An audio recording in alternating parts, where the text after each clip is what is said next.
السلام عليكم ورحمة الله وبركاته. إن الحمد لله نحمده ونستعينه ونستغفره ونعوذ بالله من شرور أنفسنا ومن سيئات أعمالنا من يهده الله فلا مضل له ومن يضلل فلا هادي له وأشهد أن لا إله إلا الله وحده لا شريك له وأشهد أن محمدا عبده ورسوله أما بعد. அன்பிற்குரிய சகோதர சகோதரிகளே, சிலோன் தௌஹீத் ஜமாத் தலைமையகம் ஊடாக ஒவ்வொரு செவ்வாய்க்கிழமை தோறும் நாம் நடத்துகின்ற இஸ்லாமிய ஃபிக்ஹ் வகுப்பிலே தொழுகை சட்டங்கள் சம்பந்தமாக நாம் பார்த்து வருகிறோம்.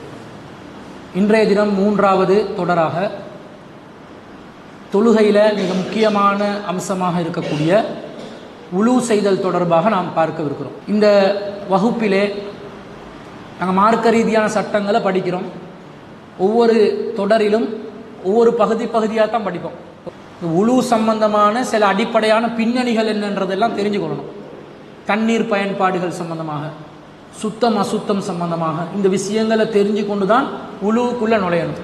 அந்த மாதிரி ஒவ்வொரு கட்டமாக இன்ஷா அல்லாஹ் ஒரு பொறுமையோடு நீங்கள் மார்க்கத்தை படிக்க வேண்டிய ஒரு வகுப்பாக இதை எடுக்கணும். ஏன்னா சட்டங்கள் படிக்கிறதுனால கவனமாக நாங்கள் படிக்கணும். அதில் உலு என்பது உங்கள் அனைவருக்கும் தெரியும், இது இஸ்லாமிய மார்க்கத்தில் தொழுகைக்கு முன்பதாக நாங்கள் நிறைவேற்ற வேண்டிய மிக முக்கியமான ஒரு கடமை.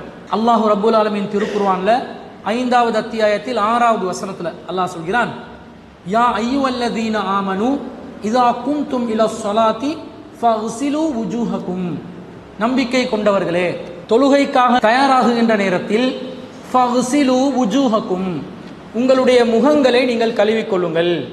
வா ஐதியக்கும் இலல் மராஃபிகி, உங்களுடைய கைகளை முட்டு வரைக்கும் முழங்கை வரைக்கும் கழுவிக்கொள்ளுங்கள்.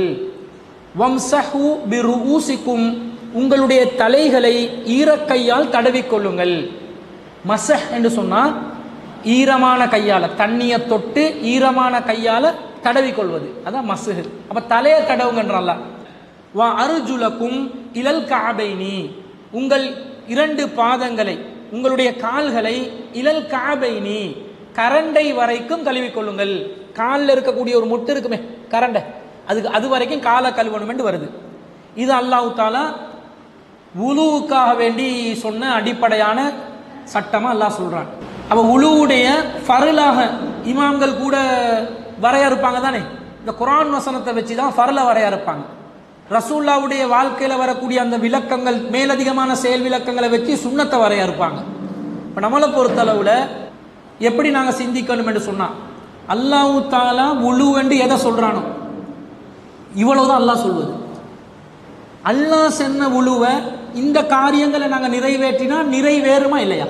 அல்லாஹ் சொல்கிறான் குர்ஆன்ல, நீங்கள் தொழுகைக்காக தயாராகும் போது எதை அல்லாஹ் கழுவ சொல்கிறான்? முகத்தை கழுவ சொல்கிறான், முழங்கை வரைக்கும் கையை கழுவ சொல்றான், தலையை ஈர கையால தடவ சொல்றான், கால்களை கரண்ட வரைக்கும் கழுவ சொல்றான். 4 தானே சொல்றான்ல. இப்போ ஒருத்தர் எனக்கு சுன்னால என்ன இருக்குதுன்னே தெரியா, குழப்பமா இருக்குது. அவர் என்ன முடிவு எடுக்கிறாரு? குர்ஆன்ல அல்லாஹ் தஆலா எதை கழுவ சொன்னானோ அதை கழுவினா என்னுடைய உலு நிறைவேறுமா நிறைவேறாதா என்று கேள்வி கேட்டா என்ன பதில் சொல்வது? அல்லாஹ் சொல்லிட்டானே, தொழுகைக்கு தயாராகும் போது இதை செய்யுங்க, அல்லாஹ் சொன்னதை செஞ்சா நிறைவேறுமா இல்லையா? நிறைவேறும். கட்டாயமான அடிப்படையான அம்சமாக இருக்கக்கூடியவைகளை அல்லாஹ் சொல்லுவானா இல்லையா? சொல்லிட்டான். அப்ப எதை அல்லாஹ் சொல்கிறானோ அதுதான் உலுவுடைய அடிப்படையான அம்சங்கள். இதைத்தான் இமாம்கள் என்ன பண்ணாங்கன்னா ஃபர்ல் என்று போட்டாங்க. இந்த அம்சங்கள் இல்லாவிட்டால் உலு நிறைவேறாது. இதே நேரத்தில் உலுவுல வேற மேலதிகமான அம்சங்கள் இருக்குது. என்ன அம்சங்கள்? ஆரம்பத்தில் என்ன செய்யும்? உலுவுக்கு மணிக்கட்டு வர கையை கழுவோம், தண்ணீர் எடுத்து வாயை கொப்பளிப்போம், மூக்குக்குள்ள செலுத்தி மூக்க சிந்துவோம். அதே போன்று இன்னும் பல காரியங்கள். இப்போ முழங்கை வரைக்கும் கழுவ சொல்லிக்குது, இன்னும் அதிகமாகவே கழுவிக்கொள்ளலாம். கரண்டை வரைக்கும் கழுவ சொல்லிக்குது, கூடுதலாக கழுவிக்கொள்ளலாம். காது மசூல் செய்யறது, தலையை மசூல் செய்யறது குர்ஆன்ல வருது. காதை நாங்கள் கழுவோம் தானே, குர்ஆன் வசனத்தில் வந்துச்சா? இல்லை. ஒருத்தன் உலு செய்யும் போது காது கழுவுறது மிஸ் ஆகிடுச்சுன்னு வைங்க, அவருடைய உலு நிறைவேறுமா நிறைவேறாதா? இந்த குர்ஆன் வசனம் படி நிறைவேறும். அப்ப குர்ஆனில் உள்ள அடிப்படையான அம்சங்கள் உலுவை பூர்த்தியாக்கும். அதே நேரத்தில் நபிகள் நாயகம் ஸல்லல்லாஹு அலைஹி வஸல்லம் அவர்கள் எதை தன்னுடைய வழிமுறையாக காட்டினார்களோ மேலதிகமான செயல் விளக்கங்களுடன் காட்டினார்களோ அப்படி உழுவை செய்யும் போது அந்த உழு பரிபூரணம் அடையும், அந்த உழு மெருகூட்டப்படும், அந்த உழு அலங்காரமான உழுவாக அமையும், அந்த உழுவில் அதிகமான ஃபாயிதாக்கள் கிடைக்கும். இது அடிப்படையாக நிறைவேற்றது. அது மேலதிகமா உள்ளது. இதை புரிஞ்சு கொள்றதா இருந்தா, இப்ப நீங்க ரமலான் மாதத்துல நோன்பு நோட்கிறீங்க, வேற எந்த சுன்னத்தான நோம்பும் நீங்க நோக்கல, ரமலான் நோம்ப கரெக்டா நோக்குறீங்க, எந்த குறையும் இல்லை, 5 நேர தொழுகையை சரியா செய்றீங்க, எந்த மிஸ்டேக்கும் பண்ணல, உங்களுக்கு சக்தி இருந்து கடமையான ஹஜ்ஜையும் சரியா நிறைவேற்றுறீங்க, ஜக்காத்தையும் சரியா நிறைவேற்றுறீங்க, அதாவது ஃபர்ல மட்டும் செய்றீங்க, மறுமையில நீங்கள் வெற்றி அடைவீர்களா இல்லையா? வெற்றி அடைவீர்கள் என்று அது நேரடியாக ஒரு ஹதீஸ், ஒரு கிராமவாசி வருவார், அல்லாஹ்வின் தூதரே நான் சொர்க்கம் போகணும், என்ன செய்யணும், இஸ்லாத்துல எனக்கு என்னென்ன கடமை, தொழுக நோன்பு ரசூலா சொல்றாங்க. அவர் சொல்றாரு, நான் கடமையானதை மட்டும் செய்வேன், ஐவேளை மட்டும் தொழுவேன், ரமலான்ல மட்டும் நோன்பு பிடிப்பேன், கடமை ஏதோ அதை மட்டும் செய்வேன், எனக்கு சொர்க்கம் கிடைக்குமான்னு கேட்கிறாங்க. ஆமா கிடைக்கும் என்றாங்க. ரசூலா சொல்றாங்க, இவர் சொல்வதை போன்று நடந்து கொண்டால் இவரும் சொர்க்கத்திலே இருக்கக்கூடிய ஒருவர் என்று சொல்றாங்க. அப்ப அதுல இருந்து என்ன விளங்குறோம்? அடிப்படையான ஃபர்லான விஷயங்கள்ல எது வருதோ, அல் குர்ஆன்ல அல்லாஹ் கட்டளை என்று அஸ்திவாரமாக எதை சொல்கிறானோ அதை செய்து விட்டால் கடமையை நிறைவேற்றிடும் என்ற அர்த்தம். அதே நேரத்தில் ஒருத்தர் சுன்னத்தான நோவை பிடிக்கிறார், சுன்னத்தான அமல்களை செய்கிறார், நஃபீலான வணக்கங்கள்ல ஈடுபடுறார், இவருக்குரிய சிறப்பு என்னது? இவர் சொர்க்கத்துக்கு போவாரு, அதை தாண்டி சொர்க்கத்தில் இருக்கக்கூடிய அதிகமான தரஜாக்களை பெற்றுக் கொள்வார், எல்லாத்தையும் விட நம்மளை படைச்ச இறைவனுடைய நெருக்கத்தை பெற்றுக் கொள்வார். ஒரு அடியான் உபரியான காரியங்களில் ஈடுபடுகின்ற நேரத்தில் அவன் நம்மோடு நெருங்குகிறான். கடைசி அல்லாஹ் சொல்லுவான் தானே, அவனுடைய கையாக நான் மாறிவிடுவேன், காலாக மாறிவிடுவேன், அவனுடைய உள்ளமாக மாறிவிடுவேன் என்றெல்லாம் அல்லாஹ். அவன் நடந்து வந்தால் நான் ஓடி வருவேன். அல்லாஹ் அவனுடைய அந்த லவ்வை காட்டுறான், பாசத்தை கொடுக்குறான். அல்லாஹ் அடியாரோட அல்லாஹ் தஆலா மஹப்பத்தை வெளிப்படுத்துறான். அப்ப இந்த மாதிரி ஃபர்லான அம்சங்கள்ல உள்ள தொழுகைக்கு முன்பதாக நாங்கள் செய்த உழுவுல குர்ஆன் சொன்ன இந்த அடிப்படைகளை நிறைவேற்றினாலே நாங்கள் நிறைவேற்றிட்டோம் என்று அர்த்தம். இப்போ நீங்கள் ஒரு இக்கட்டான சூழ்நிலைக்கு மாட்டிப்படுறீங்க, கொஞ்சம் தண்ணி இருக்குது, குடிக்கிறதுக்கு தேவையான அளவு இருக்குது, ஆனால் வேஸ்ட் பண்ண இயலாத சூழ்நிலை, தயமம் செய்யறதுக்கு உங்களுக்கு வழி இருக்குது. அதே நேரத்தில் தலையில அள்ளி கொண்டு வாயில கொப்பளிச்சு கொண்டு மூக்க சிந்தி கொண்டு தண்ணியை வேஸ்ட் பண்ணாம இந்த குர்ஆன்ல வரக்கூடிய முகத்தை கழுவுவது, கையை கழுவுவது, தலையை மசுகு செய்வது, கால்களை கழுவுவது என்ற இந்த நாளை நீங்கள் நிறைவேற்றினால் நீங்க முழு செய்தவர்களாக கருதப்படுவீர்கள். அல்லாஹ்வே சொல்லிட்டான், தொழுகைக்காக நீங்க வந்தா இந்த காரியத்தை செய்யுங்க. இப்ப நபி வழியை நிலைநாட்டணும். நிலைநாட்டும் போது மேலதிகமாக நம்முடைய அமல் மெருகூட்டப்படும் என்பது அதனுடைய அடிப்படை. அதே நேரத்தில் உழு செய்வதற்கான முழுமையான வசதி இருந்தும் அந்த உழுவை ஒருவர் செய்யாம பொடுபோக்காக தொழலாமான்னு கேட்டா தொழ முடியாது. ரசூல் ஸல்லல்லாஹு அலைஹி சொல்றாங்க, லா துக்பலு ஸலாத்து மன் அஹ்தஸ அத்தா யதவல்ல. யார் ஒருவர் அவருக்கு காத்து பிரிந்த நிலையில் இருந்து உழு செய்யாமல் தொழுகிறாரோ அவருடைய தொழுகை ஏற்றுக்கொள்ளப்படாது. யாருக்கு உழு இல்லையோ அவருக்கு தொழுகை இல்லை, அவருடைய தொழுகை அல்லாஹ் ஏற்றுக்கொள்ள மாட்டான். இந்த செய்தியை நாங்க அபூ ஹுரைரா ரலியல்லாஹு அன்ஹு அவங்க அறிவிக்கக்கூடியதாக சஹீஹ் புகாரியில 135வது செய்தியாகவும் இன்னும் ஏராளமான ஹதீஸ் கிரந்தங்களை பார்க்கிறோம். அப்ப தொழுகைக்கு முன்பதாக வுது என்பது மிக மிக மிக மிக முக்கியமான ஒன்று. அழகாக பூர்த்தியாக செய்ய வேண்டிய ஒரு அமல். அதே நேரத்தில் தொழுகைக்காக மட்டுமல்லாமல் முடிந்த அளவு இந்த வுதுவுடனே நாங்கள் எங்களோட வாழ்க்கையை ஒவ்வொரு நாளும் கழித்துக் கொள்வதற்கு முயற்சி செய்ய வேண்டும். அதில் நிறைய ஃபாய்தாக்கள் இருக்குது. இன்ஷா அல்லாஹ் ஒவ்வொன்றை நாங்கள் பார்ப்போம். சரி, இப்போ உழு செய்யணும் என்றதை விளக்கிட்டோம். எப்படி உழு செய்ய வேண்டும் என்பதற்கு செல்வதற்கு முன்பதாக எதில் உழு செய்யணும் என்று தெரிஞ்சு கொள்ளணுமா இல்லையா? தெரிஞ்சு கொள்ளணும். உழு செய்வதற்கு அடிப்படையான சாதனம் எது? அடிப்படையான தேவையான பொருள் எது? தண்ணீர். எந்த தண்ணீர்ல உழு செய்யலாம்? சுடு தண்ணி, பச்சை தண்ணி, மழை நீர், நீர்ல ஒரு வகை மழை நீர், கடல் நீர், ஆத்து நீர், கிணறு, இது எல்லாமே தண்ணீர் பலவிதமாக தேங்கி கிடக்கக்கூடிய இடங்கள். அப்ப இந்த ஒவ்வொன்றிலையும் உழு செய்யலாமா செய்ய முடியாதா? ஆத்து தண்ணியில உழு செய்யலுமா? ஏலும். கிணத்து தண்ணியில ஏலும். கடல் நீர்ல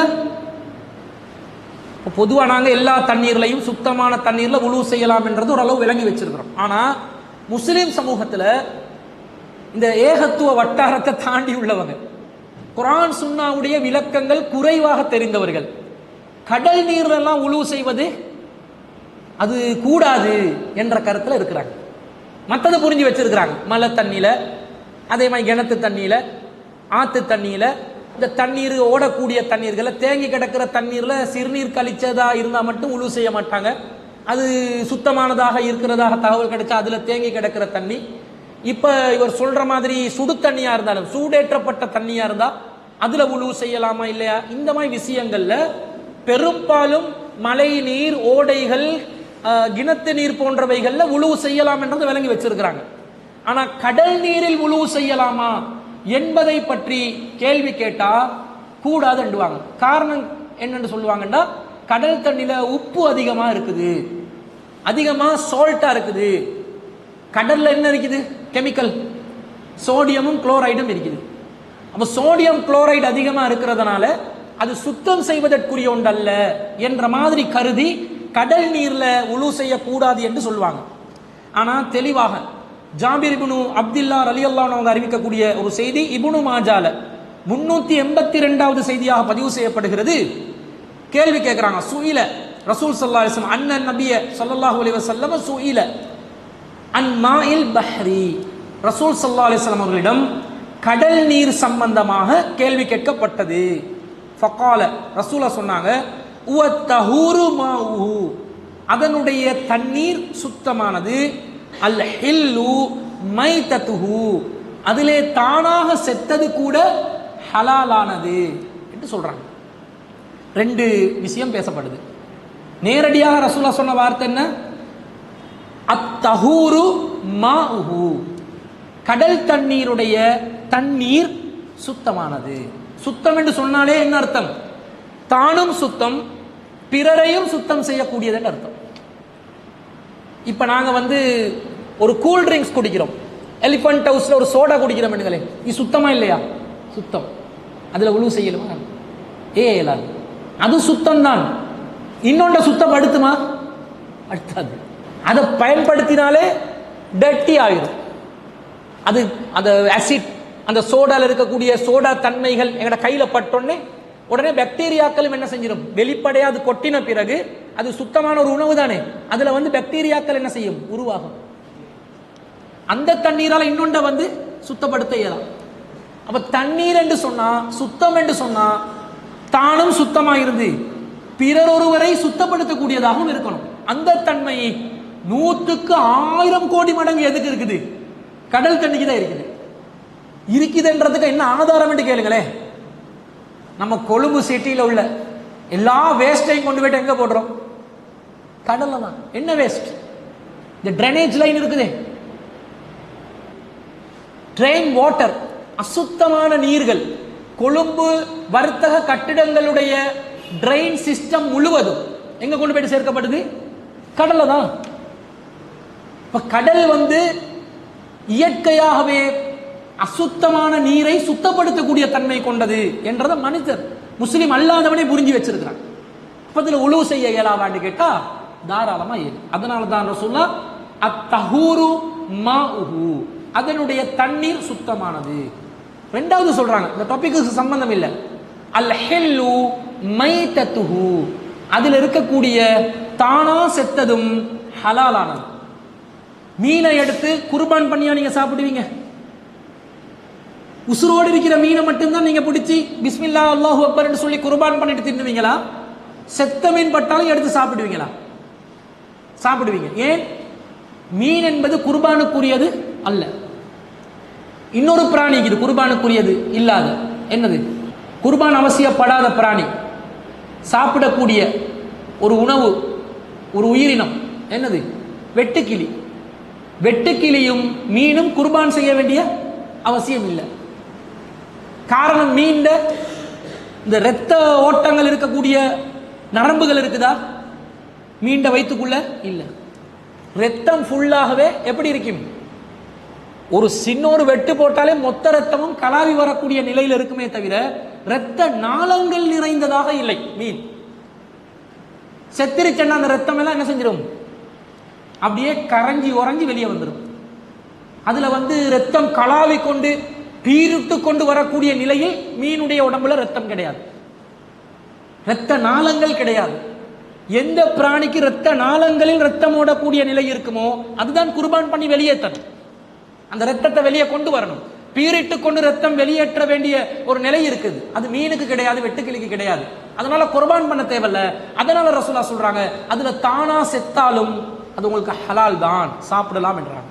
அப்ப கடல் நீர் என்பது வுளு செய்வதற்கு முழுவதும் தகுதியானது. இந்த உலகத்துல யாருக்காவது வுளு செய்யறதுக்கு தண்ணீர் இல்லைன்னு சொல்லலுமா? ஏழுமாட்டு கேட்கிறேன். சில நேரம் கடலுக்கு போறதா இருந்தா 35-45 கிலோமீட்டர் போகணும். போயிட்டு நாங்க தண்ணி எடுத்து வுளு செய்ய போகணும்னா என்னோட வக்தி எல்லாம் போயிடும் என்ற அச்சம் வரலாமே தவிர உலகத்துல தண்ணியே இல்லைன்ற ஒரு நிலை வருமா? கடல் பறந்து கிடக்குது உலகம் முழுவதும். 75% கடல் தான் இருக்குது வுளு செய்வதற்கு. எனவே எந்த ஒரு பிற்போக்கான காரணமும் சொல்ல முடியாது. இதை பார்க்கணும். அப்ப கடல் நீரால் வுளு மட்டும் செய்யலாமா? வேறு ஏதாவது செய்யலாமா? வேற என்ன செய்யலாம்? கடமையான குளிப்பை நிறைவேற்றலாம். தண்ணீர் சுத்தம் என்று சொன்னாலே வுளுக்கு மட்டும் அது சுத்தமாகுது. கடமையான குளிப்பையும் கடல் தண்ணீரால நிறைவேற்ற. ஆனா அந்த கடல் தண்ணி குளிச்சோம்னா மேலுக்கு கொஞ்சம் ஒரு விதமான சொறி மாதிரி ஒரு குணம் வரும், சும்மா அரிப்பு மாதிரி இருக்கும். அதனால திரும்ப இந்த குளோரின் வாட்டர்ல திரும்ப குளிக்க வேண்டிய நிலைமை வரும். மற்றபடி கடல் தண்ணீர்ல நீங்க கடமையான குளிப்பையும் நிறைவேற்றலாம் என்றதும் விளங்குது. சரி, இரண்டாவது, இப்ப நாங்க ஒரு அவுல் என்றா ஹவுல் என்று வச்சிருப்போமே, தண்ணீர் தேங்கி இருக்கக்கூடிய ஒரு இடம். அந்த இடத்துல வுளு செய்வதை இஸ்லாம் நமக்கு அனுமதித்திருக்கிறதா என்றதை பார்க்கணும். அதாவது பெரிய அளவுல ஒரு ஹவுல் இருந்தாலும் சரி, அப்படி இல்லாத சின்ன ஒரு கல் பாத்திரம் அல்லது சின்ன ஒரு முட்டியில தண்ணி வச்சிருக்கிறோம், இந்த மாதிரி ஒரு தண்ணீரை வைத்து வுளு செய்வது சம்பந்தமாக வரக்கூடிய நிலை என்ன? அதாவது பயன்படுத்திய நீர். ஒரு பாத்திரத்துல தண்ணீர் இருக்குது, அந்த தண்ணீரை நாங்கள் கையை போட்டு எடுக்கிறோம். எடுத்து கழுவி கொண்டு கையவோ காலோ எதையோ கழுவுறோம். திருப்பி அந்த பாத்திரத்துக்குள்ள கையை போட்டுறோம். இப்ப ஏற்கனவே ஒருத்தர் அந்த பாத்திரத்துல தண்ணீரை பயன்படுத்தி வுளு செஞ்சுட்டு போயிட்டாரு. அதுக்கப்புறம் இன்னொருத்தர் அதே பாத்திரத்துல கையை போட்டு வுளு செய்ய இயலாமா? இந்த கேள்விகள் எல்லாம் வருமா இல்லையா? வரும். இதுக்கு மார்க்கம் சொல்லக்கூடிய நிலை என்ன? இப்ப நாங்க ஒருத்தர் வுளு செய்யறதுக்கு பாத்திரத்துல கையை போடுறாரு, எடுத்து அவர் கழுவிட்டார். கழுவின உடனே கையை கழுவிட்டாரு. இப்ப முகத்தை கழுவணும். முகத்தை கழுவுறதுக்கு அவர் பாத்திரத்துல கையை போடும்போது அவருடைய கையில இருந்து ஒரு சொட்டு தண்ணீர் அந்த பாத்திரத்தில் விழுவதற்குரிய வாய்ப்பு இருக்குதா இல்லையா? இருக்குது. இப்ப சுத்தமான தண்ணீர்ல தானே நாங்க வுளு செய்யணும். வுளு என்பது சுத்தமான நீர்ல தானே செய்யணும். இப்ப பயன்படுத்தின தண்ணீர் ஏற்கனவே இருந்த அந்த பாத்திரத்தில் உள்ள தண்ணீரோடு கலந்து விட்டது. ஒரு துளி இருந்தாலும் நஜீஸ் ஆகிருமா இல்லையா? இப்ப அந்த பாத்திரம் பயன்படுத்துவதற்கு தகுதியான தண்ணீர் உள்ள பாத்திரமா இல்லையா? இதுல எங்கட சமூகம் குழம்பி போயிட்டு வசுவாஸ் பிடிச்சி எந்த அளவுக்கு தடுமாறுவாங்கன்னு சொன்னா, இந்த கடமையான குளிப்பு நிறைவேற்றுவதற்கு போவாங்க. நாங்க குளிக்கிற தண்ணி எங்கட அந்த பாத்திரத்துல விழுந்துடக்கூடாதுண்டு 1 கிலோமீட்டர் தூரத்துல இருந்து அள்ளி குளிப்பான். இப்படி நஜீஸ் ஆயிரும். உடம்புல இருந்து போயிட்டு அந்த நஜீஸ் போயிட்டு பற்றும். நிறைய பேர் சிரமப்படுறான், கஷ்டப்படுறான். மார்க்கம் இதுக்கு ஒரு வழிகாட்டல் சொல்லி இருக்குமா இல்லையா? சொல்லி இருக்கு. இது எப்படி மார்க்கத்துல நாங்க புரிஞ்சு கொள்றோம் என்று சொன்னா, ஹும்ரான் மௌலா உஸ்மான், ஹும்ரான் என்று சொல்லக்கூடிய ஒருவர், அவரை உஸ்மான் இப்னு அஃபான் ரலியல்லாஹு அன்ஹு தான் விடுதலை செய்யறாங்க. மௌலா என்று வருது, விடுதலை செய்யப்பட்டவர். உஸ்மான் ரலியல்லாஹு அன்ஹு அவர்கள் மூலமாக விடுதலை செய்யப்பட்ட ஹும்ரான் என்பவர் சொல்கிறார், அன்ன ஊரா உஸ்மான இப்னு அஃபான், உஸ்மான் இப்னு அஃபான் அவர்கள் தஆபி இனாஇன், ஒரு பாத்திரத்தை கொண்டு வர சொன்னார். ஃபஅஃரக அலா கஃபைஹி ஸலாஸ மிரார், தனது முன்கையை அந்த பாத்திரத்துக்குள்ளே நுழைத்து தண்ணீர் 3 தடவை எடுத்து ஃபகஸலஹுமா, 2 கஃப்களும், கஃப்னு சொன்னா மணிக்கட்டு, இந்த துண்டு கஃப், 2 கஃப்களையும் ஃபகஸலஹுமா கழுவினார்கள். பாத்திரத்தில் தண்ணீர் எடுத்து கழுவியாச்சு, 3 தடவை செஞ்சிட்டாங்க. 3 தடவை செய்யும் போதே என்ன அர்த்தம்? முதலாவது தடவை பாத்திரத்திலிருந்து தண்ணீர் எடுக்கும் போதே 2வது தடவை அவர் பாத்திரத்தில் கையை போடும் போது அந்த தண்ணீர் சொட்டு விழ வாய்ப்பு இருக்குது. சும்மா அதுகல யமீனஹு ஃபில் இனாஹி, மீண்டும் தன்னுடைய வலது கையை பாத்திரத்துக்குள்ளே நுழைத்து ஃபமல்மல, அவர் வாயை கொப்பளித்து வஸ்தன்ஷக, மூக்கையும் சிந்தி, தண்ணீரை எடுத்து வாய்க்குள்ள போட்டு வாயை கொப்பளிப்பாங்க. வாயை கொப்பளிக்கிறது எப்படி? சில பேர் கொப்பளிப்பாங்க தானே, அப்படி கொப்பளிச்சு தண்ணீரை துப்பி அந்த தண்ணீரை எடுத்து மூக்குக்குள்ள போட்டு என்ன செய்யணும்? சிந்தனும். சிந்தி சும்மா கஸல வஜ்ஹு ஸலாசன், பிறகு தன்னுடைய முகத்தை 3 தடவை கழுவினார்கள். வ யதைஹி இலல் மிர்ஃபகைனி ஸலாஸ மிராரின், தன்னுடைய முழங்கை வரைக்கும் 3 முறை 2 கைகளை கழுவினார்கள். சும்மா மஸஹ பிரஸிஹி, பிறகு தன்னுடைய தலையை மஸஹ் செய்தார்கள்.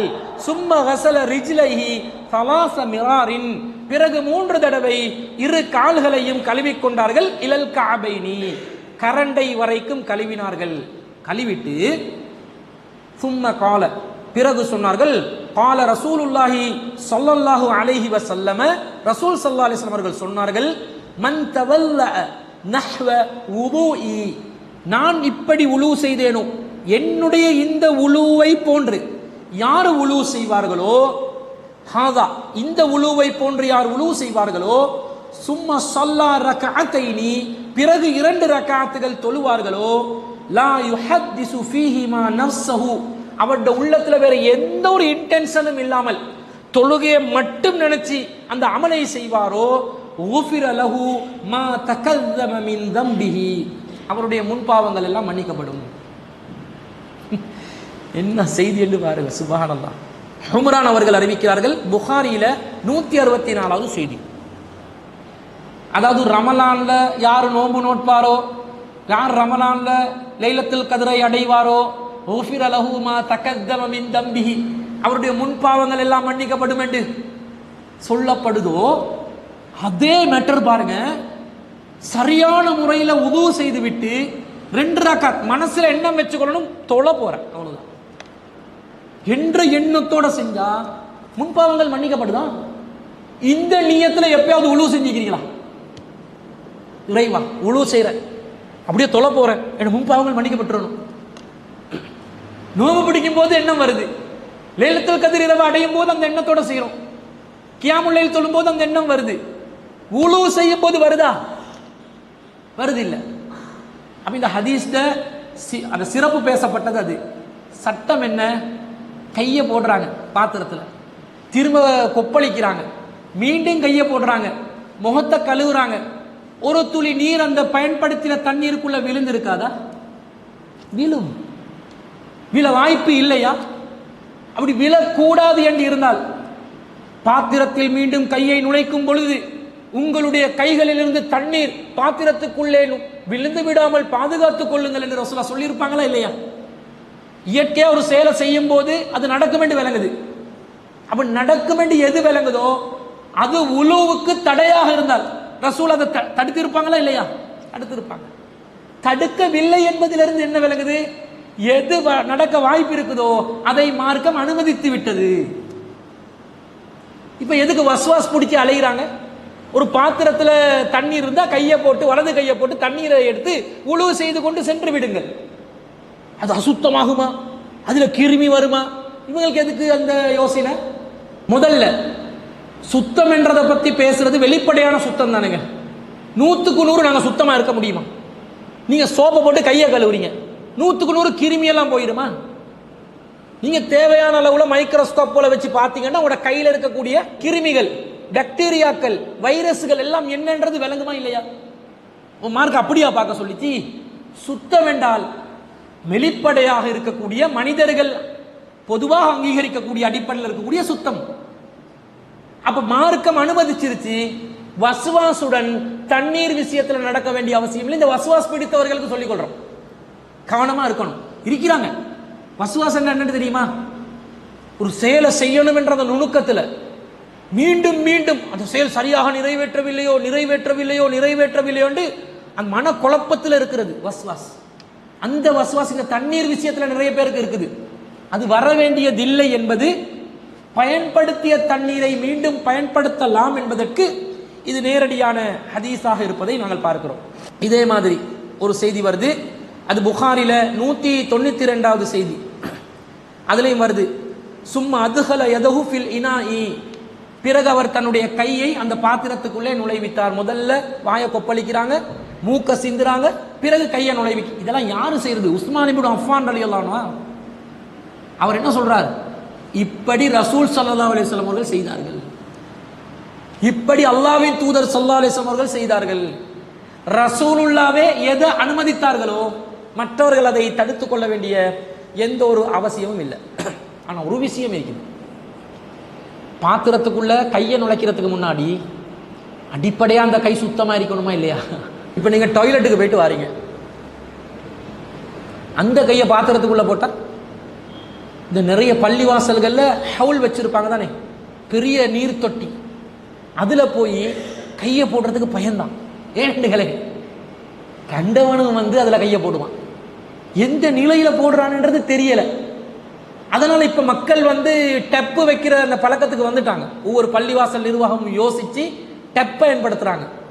ஆனா பெரிய அளவுல தண்ணி இருந்தார், குள்ளத்தை இருந்தா இதெல்லாம் பார்க்க வேண்டியது இல்லைன்ற மாதிரி ஒரு சட்டம் வச்சிருப்பாங்க. நாங்க பிறகு பார்ப்போம் குள்ளத்தை என்னன்றது.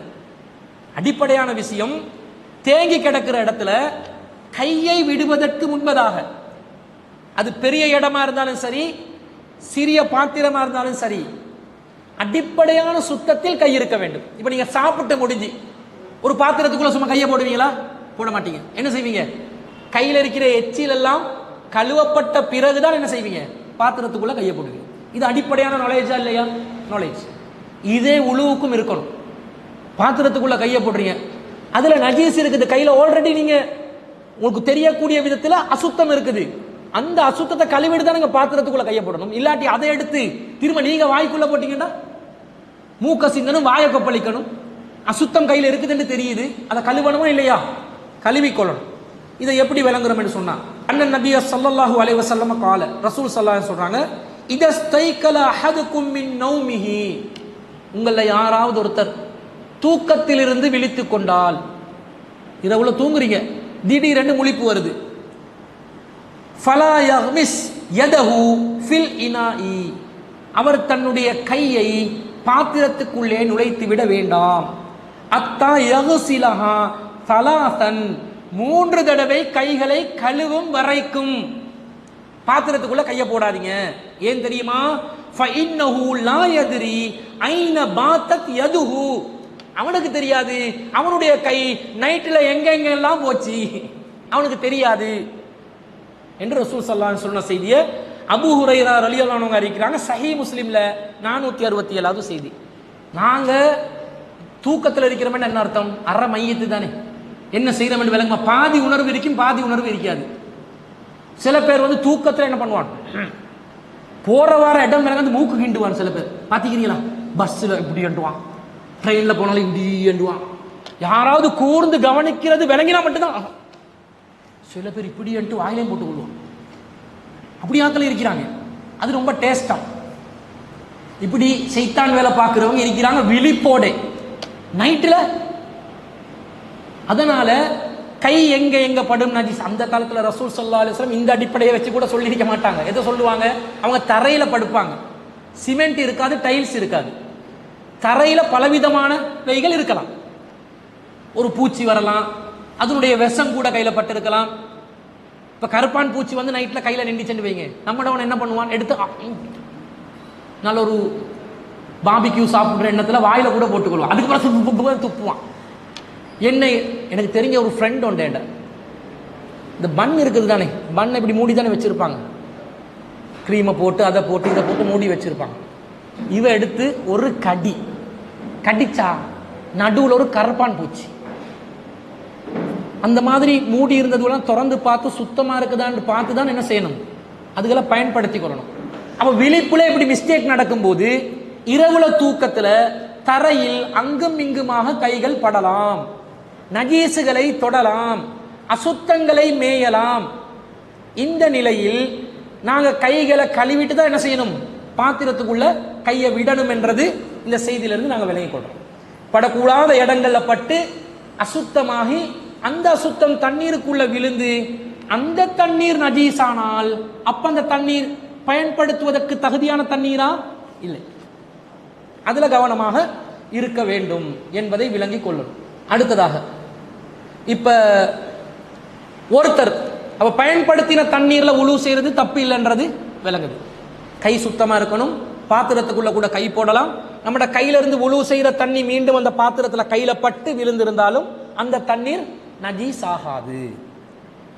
மீதம் வைத்த தண்ணீர், மீதம் வைக்கிறது, ஒருத்தர் உழு செஞ்சுட்டு போயிட்டாரு, இன்னொருத்தர் அந்த தண்ணியை வச்சு உழு செய்யலாமா என்ற கேள்வி வரும். இப்போ பள்ளிவாசல் வைக்கிற ஹவுலுடைய நிலை அதுதானே. ஒருத்தர் அந்த தண்ணீர்ல உழு செஞ்சு போயிட்டுருவாரு, ஒருத்தரா உழு செய்யறான், நிறைய பேர் உழு செய்யறாங்க. அப்ப இந்த தண்ணீரை பயன்படுத்தலாமா, அது நஜீஸ் ஆகுதா, அசுத்தமான நிலையை அடையுதா என்ற கேள்விக்கு முன்னாடி எப்படி பதில் காண்றது? பள்ளிவாசல்கள் அதை மார்க் அடிப்படையில் வச்சிருக்கிறாங்களா இல்லையா என்றதை விளங்கணுமா இல்லையா? இப்பதானே டெப் போடுறான்.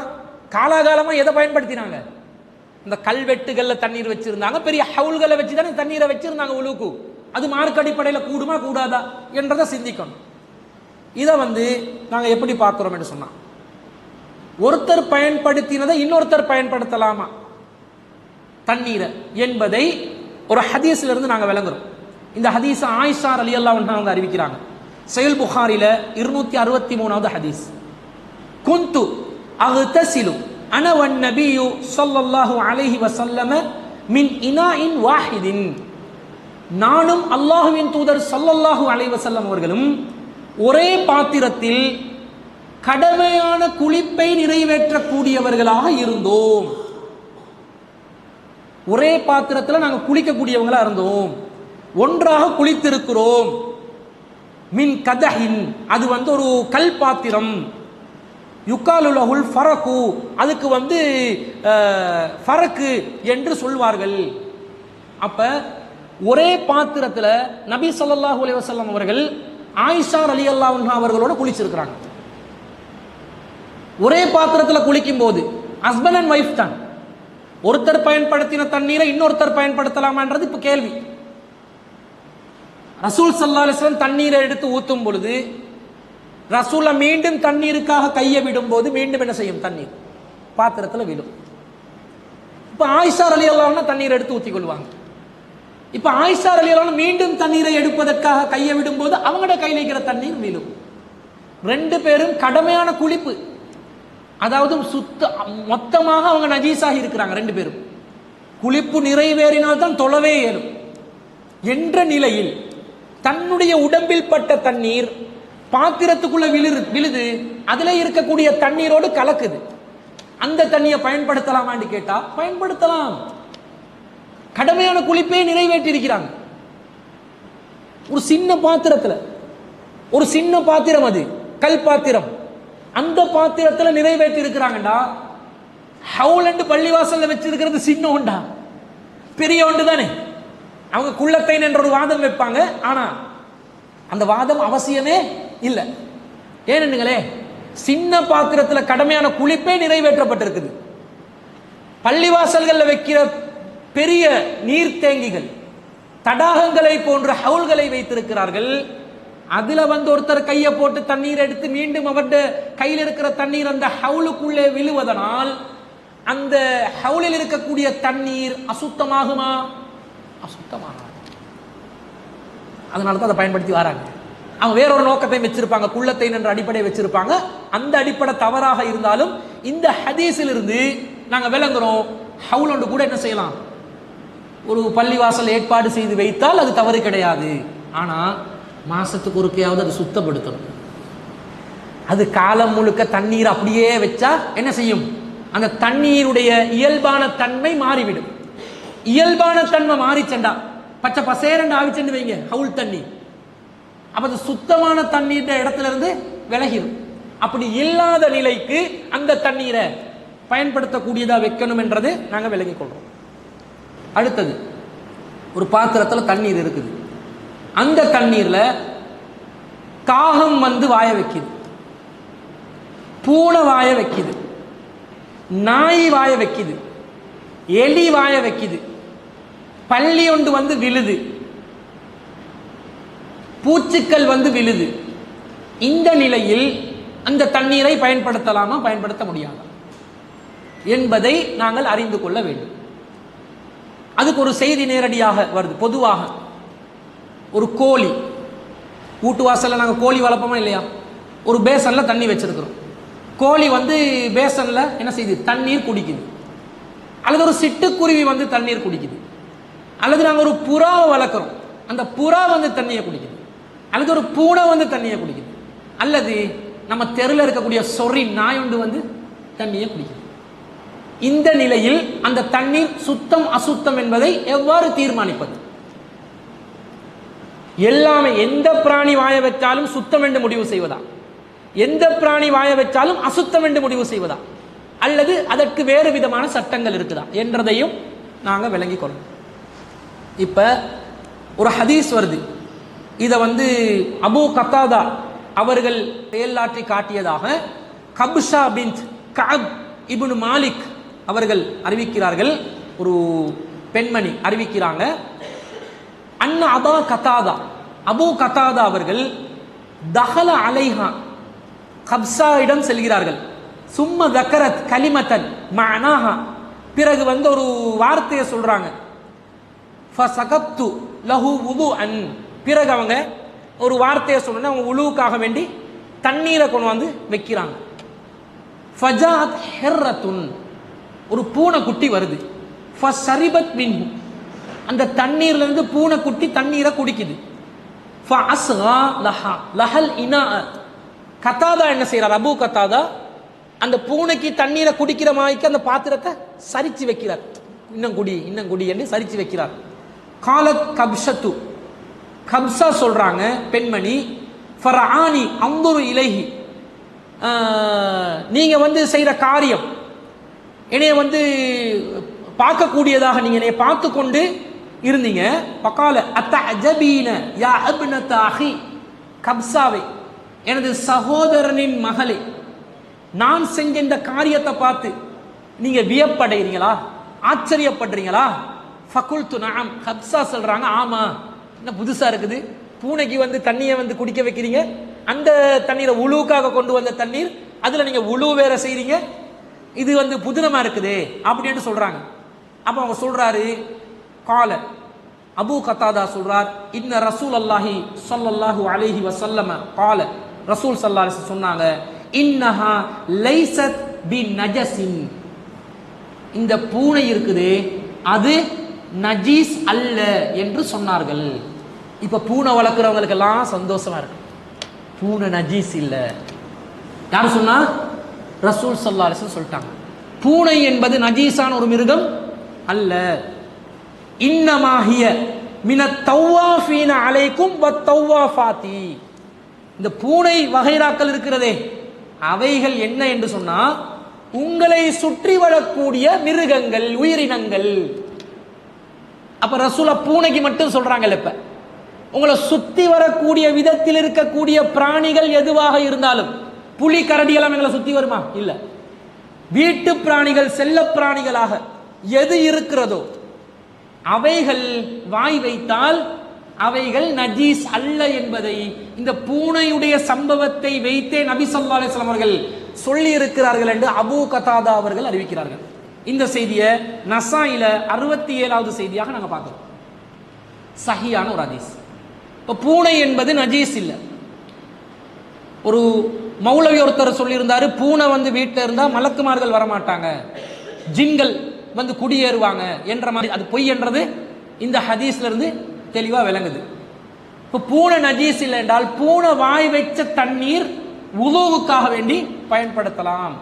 பூனை மட்டுமா இல்லை, இன்னமாகிய இந்த பூனைகள் என்பதெல்லாம் ரசூலுல்லாஹ் சொல்றாங்க மினத் தவ்வாஃபீன அலைக்கும், உங்களை சுற்றி வரக்கூடியவர்கள், வத்தவ்வாஃபாத் சுற்றி வரக்கூடிய ஆண்களும் பெண்களும் உயிரினங்கள், சுற்றி வரக்கூடியவைகளாக இருக்கக்கூடிய மிருகங்கள் ஆணினத்தில் இருந்தாலும் பெண்ணினத்தில் இருந்தாலும் உங்களோட சுற்றி வரக்கூடிய செல்ல பிராணிகளாக இருந்தால் அவை வாய் வைத்த தண்ணீர் சுத்தமானது.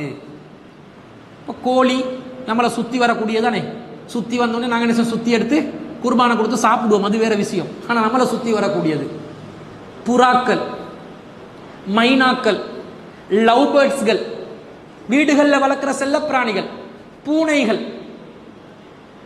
நாயும் நம்மளை சுற்றி வரக்கூடியது தான். ஆனால் அதுக்கு வேற விதமான சில தடைகள் வந்துருச்சு. அது என்னன்றதை பார்ப்போம். இது போன்ற நம்மளை சுற்றி வரக்கூடிய செல்ல பிராணிகளாக எது இருக்குதோ அவங்க வாய் வச்சா அந்த தண்ணீர் அசுத்தம் இல்லை, தாராளமாக அதை பயன்படுத்தலாம் என்பதை விளங்கிக் கொள்கிறோம்.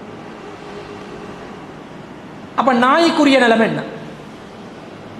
நாய் இவங்களை சுற்றி வர்றது தானே, சும்மா வராது, வாழை ஆட்டி ஆட்டி வரும். மற்றதெல்லாம் சும்மா தான் வரும். நாய் நன்றி உள்ள மிருகம் என்றுவாங்க. ஆனால் நமக்கு நாயை கண்டாலே அலர்ஜி. 5 கிலோமீட்டர் தூரம் இருக்க தான் பார்ப்போம், நாயை கண்டு ஓடுறது. அதுக்கு காரணம் இந்த நாயை வந்து நாங்கள் நாய் என்பதனால வெறுக்கக்கூடாது, நாய் என்பதனால் நாங்கள் வெறுக்கக்கூடாது. நாயுடைய விஷயத்துல ஒரு சட்டம் வருது, அந்த சட்டத்தை அடிப்படையாக கொண்டு வெறுக்கலாம். எப்படி? அந்த அசுத்தமாக கூடிய ஒரு தன்மை நாயிடம் இருக்கிறது, எனவே நாங்கள் கொஞ்சம் ஒதுங்கி இருக்கணும் என்பதற்காக நாயை வெறுக்கலாம்.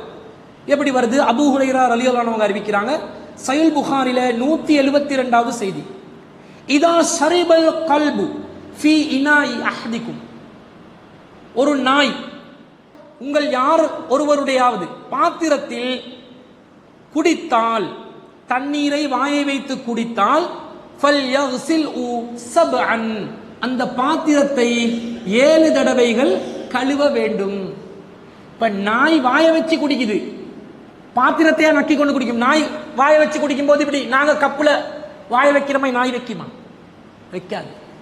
நாய் நேரடியா என்ன செய்யும்? தண்ணீர்ல தான் வாயை வைக்கும்.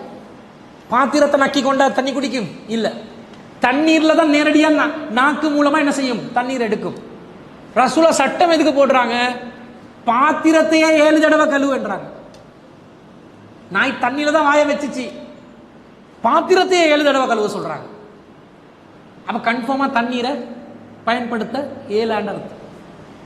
இன்னொரு ஹதீஸ் வருது சஹீஹ் முஸ்லிம்ல 471வது ஹதீஸ், அபூ ஹுரைரா ரலியல்லாஹு அன்ஹு அறிவிக்கிறாங்க, கால ரசூலுல்லாஹி ஸல்லல்லாஹு அலைஹி வஸல்லம், தஹூரு இனாஇ அஹதிக்கும் இதா வலஹ ஃபீல் கல்பு, ஒரு நாய் பாத்திரத்திலே நக்கினால், நாக்கை விட்டால் அது எப்போது தூய்மையாகும் என்றால், ஐயக்ஸிலஹு சப்அ மர்ராத்தின், நீங்கள் 7 தடவை அந்த பாத்திரத்தை கழுவ வேண்டும். ஊலாஹுன்ன பித்துராப், முதலாவது தடவை மண்ணை கொண்டு கழுவ வேண்டும் என்றாங்க. இப்ப ரசூலுல்லாஹ் அந்த பாத்திரமே அசுத்தமாகுது, 7 தடவை கழுவணும் என்றாங்க, முதல் தடவை மண்ணை போட்டு கழுவுங்கன்றாங்க. சஹீஹ் முஸ்லிம்ல 473வது ஹதீஸ்ல வருது, ரசூல் ஸல்லல்லாஹு அலைஹி வஸல்லம் அவங்க இந்த பாத்திரத்தில் நாய் வாயை வைத்தால் அது சம்பந்தமாக சொல்லும்போது, வகால இதா வலகல் கல்பு ஃபில் இனாஇ, ஒரு நாய் பாத்திரத்திலே வாயை வைத்தால், ஃபக்ஸிலூஹு சப்அ மர்ராத்தி, அதை 7 தடவைகள் கழுவுங்கள். வஅஃபிருஹு ஸாமினத ஃபித் துராப், 8வது தடவை மண்ணை கொண்டு கழுவுங்கள். நாய் வாய் வைத்த பாத்திரம் சம்பந்தமாக 3 செய்தி சொன்னேன். என்ன சொன்னேன் சொல்லுங்க? எத்தனை தடவை கழுவணும்? முதல் தடவை எதை கொண்டு கழுவணும்? 8வது தடவை எதை கொண்டு கழுவணும்? மண். இப்போ ஒரு குழப்பம் வருதா? முதல் தடவை மண், 7 தடவைன்னு தான் வருது. முதல் தடவை மண், அப்போ 6 தடவை தான் தண்ணி. அப்பதானே 7 வருது. 7 தடவை தானே கழுவ சொல்லி முதல் ஹதீஸ் வந்துச்சு. கடைசியில் ஹதீஸ் சொல்லுது 8வது தடவை மண்ணா. அப்ப என்ன அர்த்தம்? 7 தடவை தண்ணீரால கழுவி 8வது தடவை மண்ணால கழுவணும். இப்ப 7 தடவை தண்ணீர்ல கழுவிட்டு 8வது தடவை மண்ணால கழுவினா மறுவா 9வது தடவை திருப்பி மண்ணை கழுவணுமே. இந்த ஹதீஸ்ல இப்படி ஹதீஸ்கள் வந்தால் என்ன செய்வாங்கடா, அதை ஜம்அ செய்வதற்கு ஒரு வழிக்குதான், இணைஞ்சு விளக்கம் சொல்வதற்கு ஏதாவது ஒரு வழி இருக்குதான்னு பார்ப்பாங்க.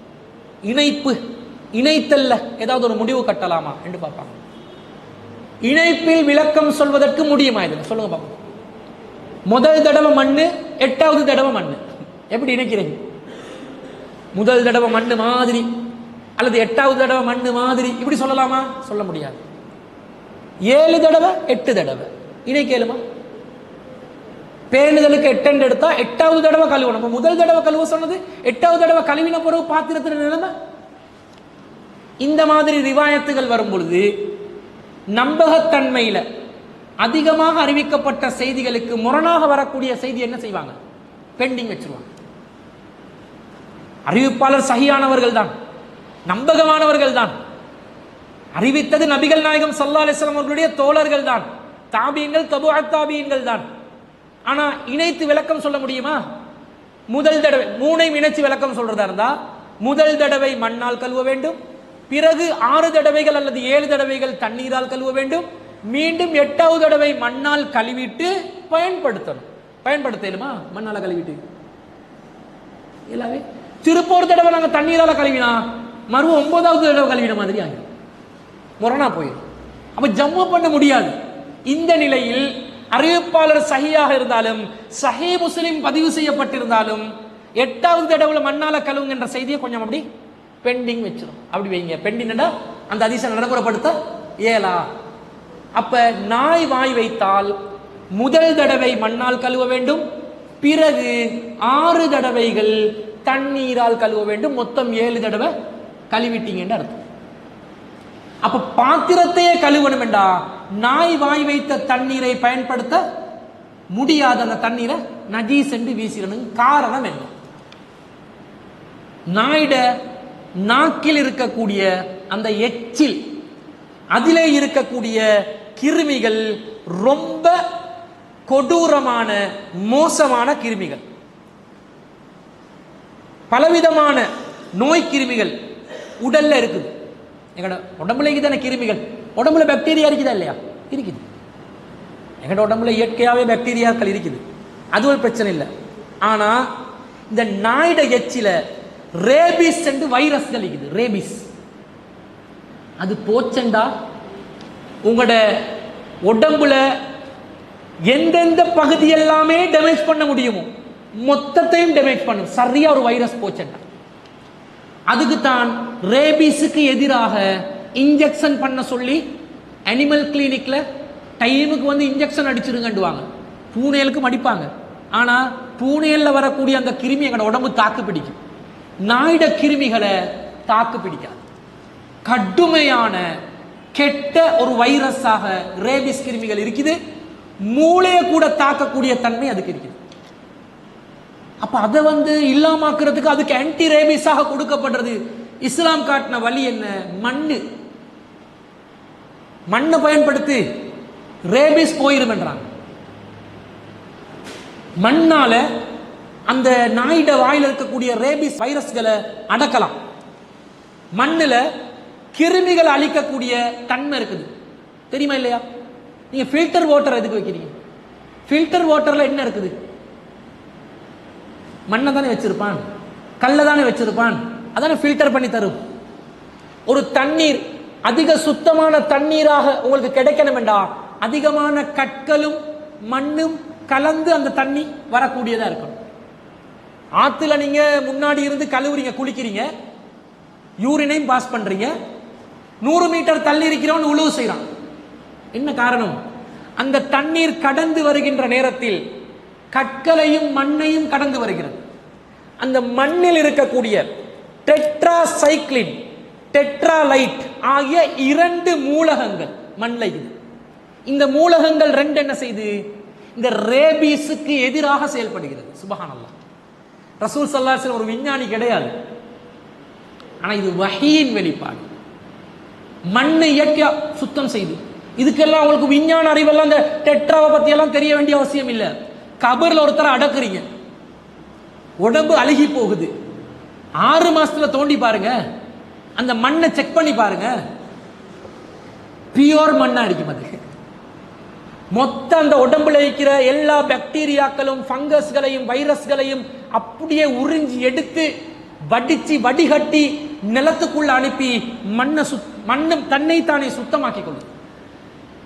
அதான் நாங்க அடக்க சொல்றோம், எரிக்க வேணான்றோம். அடக்குங்க. அடக்கினால் மண்ணு தானாகவே தன்னை சுத்தம் செய்து கொள்ளும். அந்த தன்மை இருப்பதனால நாய் வாய் வைத்தால் மண்ணால முதல்ல கழுவிட்டு பிறகு 7-6 தடவை தண்ணீரால் கழுவி கொள்ளுங்க என்று நபி ஸல்லல்லாஹு அலைஹி வஸல்லம் அவங்க சொல்லிக்கிறத பார்க்கிறோம். அடுத்தது தண்ணீர்ல சுடு தண்ணி சொன்னாரே, சுடு தண்ணீர், சூடேற்றப்பட்ட தண்ணீர், இதை பயன்படுத்தலாம் என்ற கேள்வி. இப்ப சூரியனுடைய தண்ணீருக்கு பட்டு தண்ணி சூடாக இருக்கலாம், அல்லது நாங்க ஹீட்டரை வச்சு தண்ணீரை சூடாக்கலாம், அல்லது ஹாட் வாட்டர் பைப்ல வரலாம்.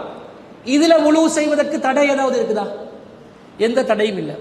சில செய்திகள் வருது, நபி ஸல்லல்லாஹு அலைஹி வஸல்லம் சூரிய வெளிச்சத்தால சூடேற்றப்பட்ட தண்ணீரை வுளு செய்வதற்கு தடை செய்தார்கள் என்று சில செய்திகள் வருது, பலவீனமான செய்திகள். அந்த செய்திகள்ல ஹாலித் இப்னு இஸ்மாயில், வஹப் பின் வஹப், ஹைசம் பின் அதி போன்றவர்கள் இடம் பெறாங்க. இவர்கள் இது பலவீனம் அல்ல, பொய்யர்கள், மௌலூஆத்தான செய்திகள். சூரிய வெளிச்சம் பட்டா விட்டமின் டியோட சேர்ந்து தண்ணி நல்லா தான் கிடைக்க போகுது. உடம்புக்கு பட்டா தான் விட்டமின் டி, தண்ணிக்கு பட்டா விட்டமின் டி இல்லை. எந்த தப்பும் வராது, எந்த பிரச்சனையும் வராது. உடம்புக்கு பட்டாலே நல்ல பண்றாங்களே காலையில சூரியன் ஒளி. அப்ப தண்ணி சூடாக்கப்பட்ட அதுல என்ன பிரச்சனை? இது இன்னும் சொல்ல போனால் மருத்துவ ரீதியாக விஞ்ஞான ரீதியாக சுத்தமான நீர் அது சுடு தண்ணி தானங்க. இயற்கையாக நீர்ல இருக்கக்கூடிய பாக்டீரியாக்கள் நல்லதுதான், நல்ல நுண்ணங்கிகள் தான் நீரில் இருக்கிறது. அதை நாங்க உடம்புக்கு பயன்படுத்துவதனால உடம்புக்கு எந்த கேடும் வரப்போறது இல்லை. ஆனா என்ன சொல்லுவான், நல்ல கொதிக்கும் வரைக்கும் நீரை சூடாக்குங்க, அதை குடிங்க, அதான் ஆரோக்கியம் என்றுவாங்க இல்லையா? ஆரோக்கியம். அப்ப அந்த தண்ணீர்ல சுத்தத்தை இல்லாமக்கிற எதுவுமே கிடையாது. எனவே சுடு தண்ணியை வச்சு வுளு செய்தால் எந்த பிரச்சனையும் இல்லை. நம்மாக்கள் இந்த சுடு தண்ணியை கரெக்டா ஒன்றுக்கு மட்டும் யூஸ் பண்ணுவாங்க. எதுக்கு? மையத்தை குளிப்பாட்டுறதுக்கு பச்சை தண்ணி வேணாண்டுவாங்க. சுடு தண்ணி நெவசூட்டுக்கு, சுடு தண்ணி நெவசூட்டுக்கு. அதுக்கு என்ன நெவசூடு? கையால் பிடிக்கிற அளவுக்கு சூடு இருந்தா பரவாயில்ல, சுடு தண்ணியை கொண்டு வாங்கண்டுவாங்க. இப்போ உங்களுக்கு விளங்குதா இல்லையா? ஜனாசாவை குளிப்பாட்டுறதுக்கு சுடு தண்ணியை பயன்படுத்த தானே செய்றீங்க. அது எதுக்கு? உழு செய்வதற்கு எப்படி தடையாகும்? தடை இல்லை. இன்னும் சொல்ல போனா இது கூடாது, மார்க்கத்தில் இப்படி செய்யக்கூடாது என்று சொல்லக்கூடிய கருத்தில் உள்ளவர்கள் குளிர் பிரதேசங்கள்ல குளிர் நீராலையா உழு செய்வார்கள். சுடு தண்ணி பயன்படுத்த மாட்டாங்களா? பயன்படுத்துவாங்க. சுடு தண்ணியை பயன்படுத்துறதுல எந்த ஒரு தப்பும் கிடையாது. அடுத்தது நின்று கொண்டு உழு செய்யலுமா, உட்கார்ந்து கொண்டு உழு செய்யலுமா? சில பேர் சொல்றாங்க நின்று கொண்டு உழு செய்ய இயலான்றாங்க, உட்கார்ந்து தான் உழு செய்யணும் வேண்டுவாங்க. எங்க சமூகத்தில் கேள்விப்பட்டிருக்கிறீங்களா? இல்ல, இல்லாட்டி பரவாயில்ல, நல்லதுதான். நின்று கொண்டு உழு செய்வதை மார்க்கத்தில் அனுமதிக்கப்பட்ட ஒன்று. நின்று கொண்டு உழு செய்யக்கூடாது, உட்கார்ந்து கொண்டு தான் நாங்கள் உழு செய்யணும் என்று ஒரு சிலர் சொன்னாலும் அப்படி குர்ஆன்லையும் ஹதீஸ்லையும் எந்த தடையும் இல்லை. இன்னும் சொல்ல போனால் அப்துல்லா இப்னு அப்பாஸ் ரலியல்லாஹு அவர்கள் உழு செய்வது சம்பந்தமாக விளங்கப்படுத்துறாங்க. தன்னுடைய சிறிய அம்மாவுடைய வீட்டில் இப்னு அப்பாஸ் ரலியல்லாஹு சொல்றாங்க, நாங்கள் பக்க வாட்டில் ரசூலுல்லாஹும் மைமுனா அவர்களும் நேர்வாக்கில் படுத்தார்கள், நான் பக்கவாட்டில் படுத்துக் கொண்டிருந்தேன். அப்ப ரசூல் திடீரென்று இரவிலே விழித்தார்கள், உழு செய்தார்கள், தொழுதார்கள் என்று ஒரு செய்தி வருமே. அந்த செய்தியில சும்மா காம ரசூலுல்லாஹி ஸல்லல்லாஹு அலைஹி வஸல்லம் இலா சன்னின் முஅல்லகத்தின், பிறகு நபி ஸல்லல்லாஹு அலைஹி வஸல்லம் அவர்கள் தொங்கவிடப்பட்ட ஒரு தோல் பைக்கு அருகில் நின்றார்கள். காமண்டா நின்றார்கள். ஃபதவல்ல, பிறகு உழு செய்தார்கள். ஃபஅஹ்ஸனல் வுதுஅ, அழகான உழுவை செய்தார்கள். நின்று தோல் பைக்கு பக்கத்துல இருந்து தண்ணீரை கொட்ட வச்சு அழகா உழு செஞ்சிருக்கிறாங்க. நின்று உழு செய்தார்கள் என்ற செய்தியை அப்துல்லா இப்னு அப்பாஸ் ரலியல்லாஹு அன்ஹு அறிவிக்கிறாங்க, சஹீஹ் புகாரில 183வது செய்தியா இருக்குது. அப்போ உட்கார்ந்து தான் உலு செய்யணும், நின்று கொண்டு உலு செய்யக்கூடாதுன்னு யாராவது சொன்னால் அது தவறு. இப்போ உட்கார்ந்து கொண்டு உலு செய்யலாமா என்று கேட்டா அதுக்கு தடை இருக்கணும். அப்போ விரும்பின மாதிரி என்ன செய்யலாம், எந்த ஆங்கிள் இருந்தாலும் படுத்துக்கொண்டு உங்களுக்கு மூக்குக்குள்ள தண்ணி போட்டுக்கொண்டு உலு செய்ய இயலும் என்றாலும் மார்க்கத்தில் அதுல பிரச்சனை இல்லை. உலுவில் கழுவப்பட வேண்டிய அம்சங்கள் கழுவப்பட வேண்டும், அவ்வளவுதான் சப்ஜெக்ட். அடுத்தது செருப்பணிஞ்சு கொண்டு உலு செய்யலுமா, ஏழுமா ஏழாமா? நீங்க பள்ளிவாசலுக்கு போறீங்க, செருப்பு போட்டுக்கொண்டா உலு செய்வீங்க? இல்லை தானே, செருப்பை கலட்டிட்டு தான் பள்ளிவாசலுக்குள்ள போறீங்க. இப்ப நான் கேட்கிறேன், செருப்பு போட்டுக்கொண்டு உலு செய்ய இயலுமா? சில பேர் இதுலயும் சொல்றாங்க, உலு செய்யும் போது செருப்பு போட்டுக்கொண்டு இருக்க கூடாது. தூய்மையான இடத்துக்கு, தூய்மையான ஒரு தூய்மையை நிறைவேற்றக்கூடிய ஒரு காரியத்தில் நீங்க ஈடுபடுறதா இருந்தா செருப்பு என்பது அந்த தூய்மைக்கு எதிரானது அப்படின்னு. மூசா அலைஹிஸ்ஸலாத்தை அல்லாஹ் தஆலா தூர்சினா மலைக்கு அழைத்து அவங்களுக்கு வஹீ கொடுக்குறாங்க தானே, இன்னி அனல்லாஹ், நான் தான் அல்லாஹ், லா இலாஹா இல்லா அன, என்ன தவிர வேறு யாரும் இல்லை வணக்கத்துக்குரியவன், ஃபஅபுதூனி, என்னை வணங்குங்கள் என்று அல்லாஹ் தஆலா அந்த கட்டளை கொடுப்பாங்க தானே. பிறகு மூசா அலைஹிஸ்ஸலாம் பயந்து ஓடுவாங்க, கையில் என்ன இருக்குதுன்னு கேட்பாங்க, பைக்குள்ள கையை விட சொல்லுவாங்க. அந்த செய்தியில மூசா அலைஹிஸ்ஸலாம் பில்வாதில் முகத்தசி துவா, பரிசுத்தமான பள்ளத்தாக்கான முகத்திஸான தூய்மையாக்கப்பட்ட இடத்தில் தூர் என்ற பகுதிக்கு அவர் அழைக்கப்பட்டார். இது நாதா ரப்பஹு பில்வாதில் முகத்தசி துவா, துவா என்ற பள்ளத்தாக்கில் பரிசுத்தமான இடத்தில் மூசாவை அல்லாஹ் அழைத்தான். அந்த பரிசுத்தமான இடத்துக்கு அழைக்கும் பொழுது அல்லாஹ் தஆலா சொல்றான், யா மூசா, மூசாவே, இன்னி அனல்லாஹ லா இலாஹா இல்லா அன, நான் தான் அல்லாஹ், என்னை தவிர வணக்கத்துக்குரியவன் வேறு யாரும் இல்லை, ஃபஹ்லா நஅலைக், உங்களோட ரெண்டு செருப்பையும் கலட்டுங்க, ஃபஇன்னக பில்வாதில் முகத்தஸி துவா, நீங்க பரிசுத்தமான துவா என்ற பள்ளத்தாக்கில் இருக்கிறீர்கள். அப்ப பரிசுத்தமான இடத்துக்கு வரும்போது செருப்ப கலட்டணும் என்பது இந்த குர்ஆன் வசனத்தில் சொல்லப்படுகிறது என்று சொல்வார்கள். இது குர்ஆன்ல உள்ளது. இந்த சட்டம் முஹம்மது ஸல்லல்லாஹு அலைஹி வஸல்லம் உம்மத்துக்கு பொருத்தமானது இல்லை. இது யாருடைய உம்மத்துக்கு பொருத்தமானது? மூசா அலைஹிஸ்ஸலாம் அவர்களுடைய உம்மத்துக்கு பொருத்தமானது. யூதர்கள் தான் இன்று வரைக்கும் தேவாலயங்களில் வணங்குமிடங்களில் செருப்பணிய கூடாது என்ற கொள்கையை வைத்திருக்கிறார்கள். இஸ்லாம் அதற்கு மாற்றமாக என்ன சொல்லுது? செருப்பணிஞ்சி தொழலாம் என்று சொல்கிறது. உபை இப்னு ஜுரைஜ் என்பவர் அப்துல்லா இப்னு உமர் ரலியல்லாஹு அன்ஹு அவர்களிடம் சில கேள்விகளை கேட்கிறார். என்ன கேட்கிறார் பாருங்க.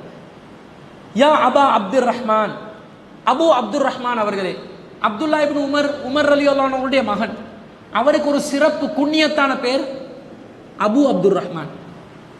யா அபா அப்துர் ரஹ்மான், அபு அப்துர் ரஹ்மான் அவர்களே, ரஅய்துக தஸ்னஉ அர்பஅன் லம் அரா அஹதன் மின் அஸ்ஹாபிக யஸ்னஉஹா, உங்ககிட்ட 4 விஷயத்தை பார்க்கிறேன், எந்த ஒரு நபித்தோழரிடமும் அந்த விஷயத்தை நான் கண்டதில்லையே, அப்படிப்பட்ட 4 விஷயத்தை நான் உங்ககிட்ட பார்க்கிறேன் என்று சொல்லி உபைத் இப்னு ஜுரைஜ் என்பவர் கேட்கிறார்.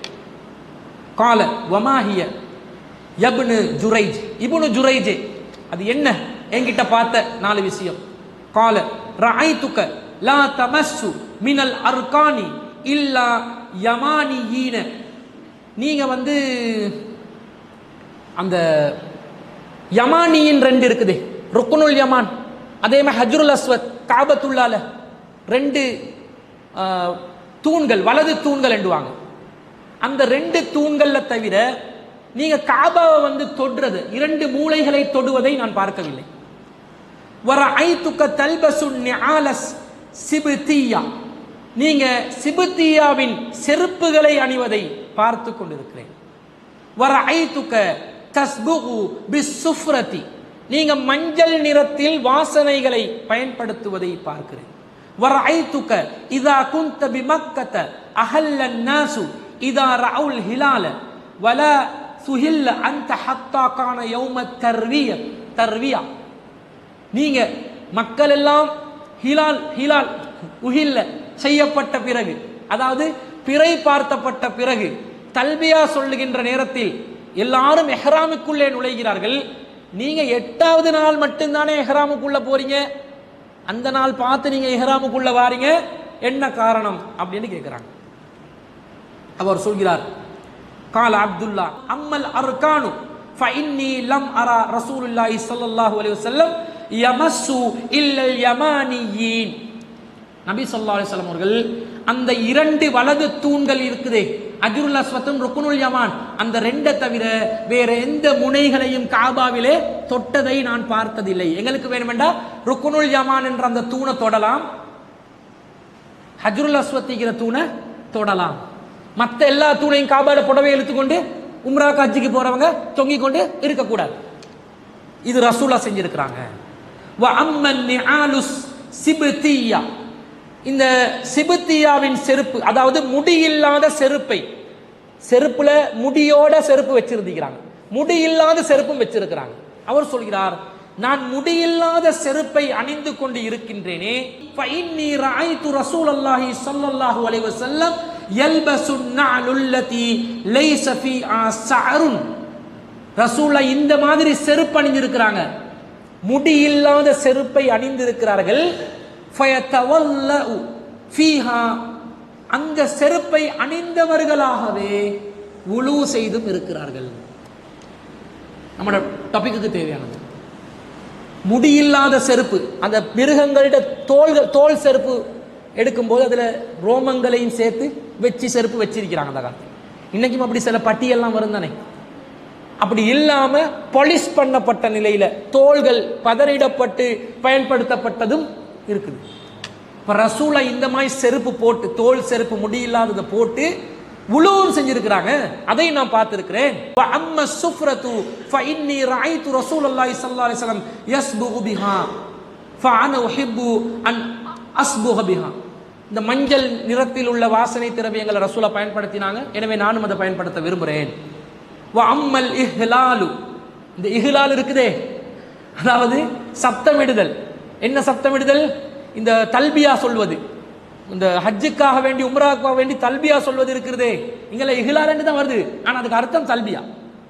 ஃபஇன்னி லம் அரா ரசூலுல்லாஹி ஸல்லல்லாஹு அலைஹி வஸல்லம் யுஹில்லு ஹத்தா தம்பஇஸ பிஹி ராஹிலத்துஹு. தங்களை வாகனம் ஏற்றி கொண்டு 8வது நாள் ரசூல் ஸல்லல்லாஹு அலைஹி வஸல்லம் காபத்துல்லாவுக்கு புறப்படுகின்ற நாளில் தான் ரசூல் ஸல்லல்லாஹு அலைஹி வஸல்லம் தல்பியா சொல்லியிருக்கிறாங்க. அதனால தான் அந்த நாளில் நான் இஹ்ராம் அணிஞ்சு கொண்டேன்னு சொல்றேன். இப்போ இந்த செய்தியை நாங்கள் புகாரில 166வது செய்தியா பார்க்கிறோம். இதுல இருந்து எங்களுக்கு என்ன விளங்குது? செருப்பு அணிஞ்சு கொண்டு வுலு செய்ய ஏது. இனி நீங்க ஒரு பயணம் போறீங்க, அந்த இடத்துல ஒரு டெப்பு வருது, வுலு செஞ்சுட்டு தொழணும்னு நினைக்கிறீங்க, வித் ஷூஸ் ஓ ஸ்லிப்பர்ஸ் உங்களுக்கு என்ன செய்யலாம்? வுலு செய்யலாம். பொதுவாக நீங்க பிரயாணிகளாக இருந்தா சாக்ஸ் போட்டு இருந்தீங்கன்னு சொன்னா மஸ்ஹு கூட அதில் செய்யலாம். அதெல்லாம் நாங்கள் பார்ப்போம் இன்ஷால்லா. மஸ்ஹு சட்டமும் இருக்குது. அதே போன்று நீங்க வீட்டில் இருக்கிறீங்க, வீட்டுக்குள்ள சில பேர் ஸ்லீப்பர் போட்டு இருப்பாங்க, பாத்தீங்களா? பாத்ரூமுக்குள்ள செருப்பு வச்சிருப்பாங்க ஸ்பெஷலா. அந்த பாத்ரூம் ஸ்லிப்பரோட வுலு செய்யலாமான்னு கேட்டா பண்ணலாம். மார்க்கம் அதை தடுக்கல, தடுக்கக்கூடியதாக சில பேர் சொல்லி கொண்டு இருக்கிறாங்க. சரி, அடுத்தது, இப்போ நீங்க வுலு செய்றீங்க, எங்க இருந்து வுலு செஞ்சு வருவது சிறந்தது? பள்ளி வாசல்களில் வுலு செய்வது சிறந்ததா, வீட்டிலிருந்தே வுலு செய்து வருவது சிறந்ததா? எது சிறந்தது? வீட்டிலிருந்து நீங்க வுலு செஞ்சு வருவதுதான் சிறந்தது. அதுக்கு ஆதாரமாக பல செய்திகள் இருக்குது. ரசூலுல்லாஹ் சொல்றாங்க, உஸ்மான் இப்னு அஃபான் ரலியல்லாஹு அன்ஹு அந்த வுலு செய்றை சம்பந்தமாக சொல்லும்போது, ரஅய்து நபிய ஸல்லல்லாஹு அலைஹி வஸல்லம், நான் ரசூலுல்லாஹ் பார்த்தேன், யதவல்லஹ வ ஹுவ ஃபீ ஹாதல் மஜ்லிஸ், ரசூல் ஸல்லல்லாஹு அலைஹி வஸல்லம் இந்த மஜ்லிஸ்ல இருந்து வுலு செய்தார்கள். ஃப அஹ்ஸனல் வுதுஅ, அழகான வுலுவை செய்தார்கள். இந்த எல்லா ஹதீஸ்லயும் ரசூலோட வுலு சம்பந்தமாக வரும்போது ஃப அஹ்ஸனல் வுதுஅ, அழகான வுலு, அழகான வுலு என்று வருது. அப்ப நாங்க அசிங்கமான வுலுவை செய்யக்கூடாது, நிறைவா வுலு செய்யணும். தட்டி பிடி வுலு செய்யக்கூடாது, கம்ப்ளீட்டட் பியூட்டிஃபுல்லா இருக்கணும் வுலு.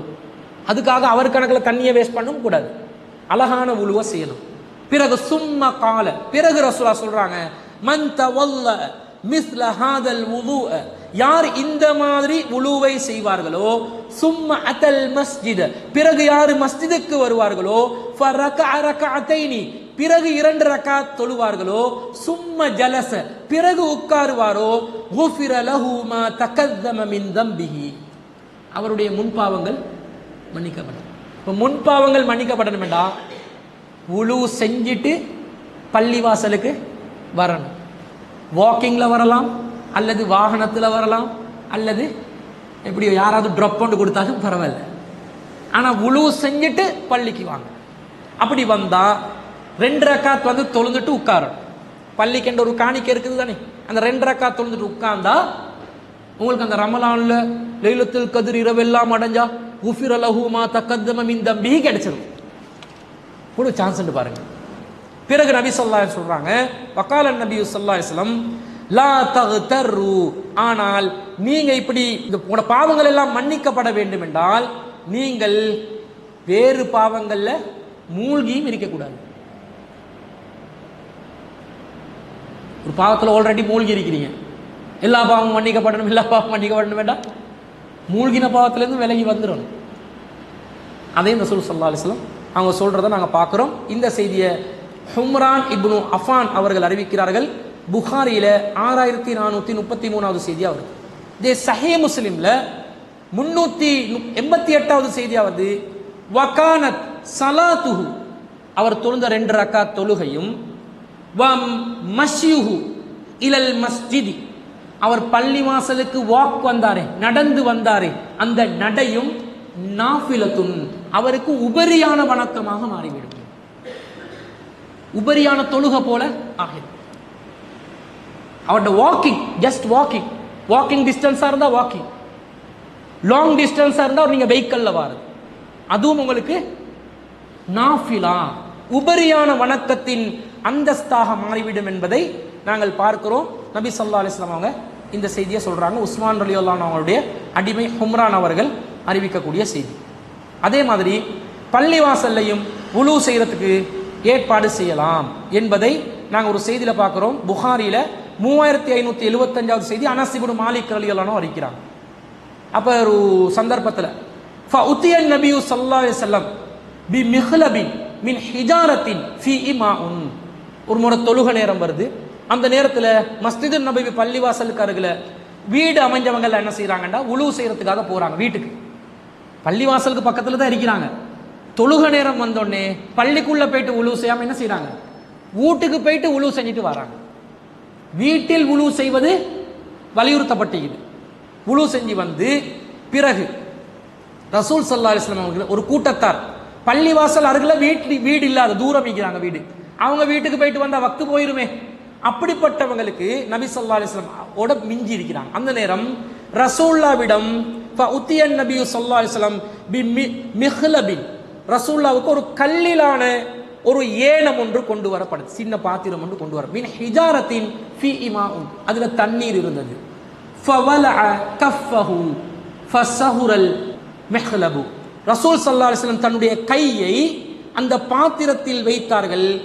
பிறகு தம்முடைய கரத்தை விரித்து வைக்கும் அளவுக்கு அந்த ஏனம் பெருசா இருக்கல, சின்ன ஒரு ஏனமாக இருந்தது. ஐயுப்சுத ஃபீஹி கஃபஹு, ரசூலோட கையை கூட இப்படி விரிக்க இயலாத அளவுக்கு சின்ன ஒரு கல் பாத்திரமா இருந்துச்சு. ஃபலம்ம அஸாபிஹன், நபி ஸல்லல்லாஹு அலைஹி வஸல்லம் ரசூலோட விரல்களை இணைச்சி இப்படி வைக்கிறாங்க கையை.